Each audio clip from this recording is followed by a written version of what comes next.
So we're doing these core exercises as coordination exercises so that the relationship between your outer stomach muscles and your inner stomach muscles becomes balanced.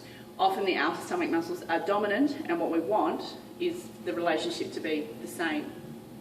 And we want, when you're under load, when you're exercising or just moving furniture or lifting your kids, for you to be able to pull your belly button in, for it to happen naturally and for it to be coordinated to happen naturally. So this first phase of exercises is a build-up, and it's not a slaughter of your abs. You won't feel a burn. It's more just to make sure the muscles underneath are as coordinated and as strong as your six-pack, because otherwise your six-pack will become dominant, and its main role is not stabilisation of the spine under a small load, and a small load would be your body weight.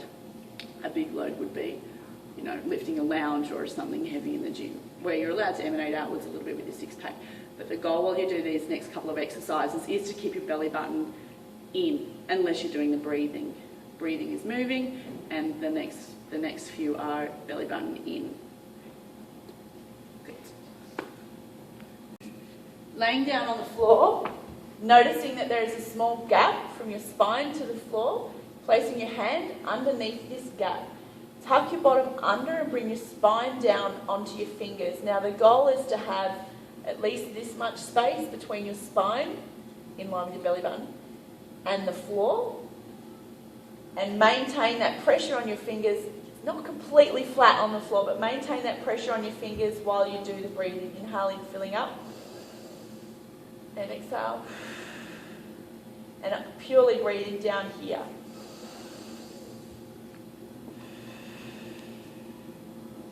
And if you want to, you can add the pelvic floor squeeze at the end of the exhale. Inhale, fill up 1. Exhale. Gentle pelvic floor squeeze 1, 2. Relax. Inhale, fill up 1. Exhale. Pelvic floor squeeze 1, 2. Use whichever arm it's comfortable to do with. If you can't maintain the same pressure on your fingers, then it's time to stop the exercise, and you definitely want to focus on breathing down here and not breathing up here, so it's easier to do when you're rested rather than puffing and puffing. Phase 2, so you've mastered 20 diaphragmatic breaths in this position, and the next exercise is laying on your back, hands under this position as well, spine on your fingers underneath. Pull your belly button in, making sure to maintain spine pressure on here and also belly button in. Now, they're the two rules to maintain while you do this exercise. You slowly lift one leg and then put it back down, lift the other leg and then put it back down, and continue this really slow movement while you try to keep this in and keep the pressure the same on here. It's really important not to be moving around. Now this is a coordinate exercise. It's not a slaughter exercise. You're not going to feel your abs burn. It's more to coordinate, obviously, your lower abdominals and your hip flexor strength.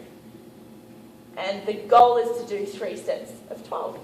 And once you can do that, progress to the next exercise. Third phase, laying down, hand underneath spine, having legs bent. Tuck bum under, pressure on spine again, pull belly button in, and we're going to make the lever longer, so we're going to make your leg longer to put a little bit more pressure on your spine. Start with one leg in the air, lower it down towards the ground, and then bring it back up. All the while, keep this drawn in, and keep the pressure the same on your fingers. And up and down like that. Perform 6 on one leg, change legs, I'm shortening it, and then do the other leg.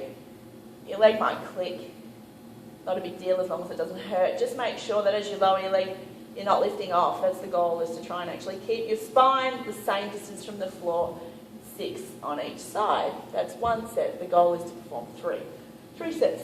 Once you can do that, you move on to the next exercise. And the next exercise is legs off the floor. Again, hand underneath here, tuck bum under, belly button in. They are the rules. If you can't maintain this in and this on here, stop the exercise because it's not achieving what you want it to achieve. Lift one leg. You should be able to, by now, if you've done the other foundation exercises, do this. Lift the other leg.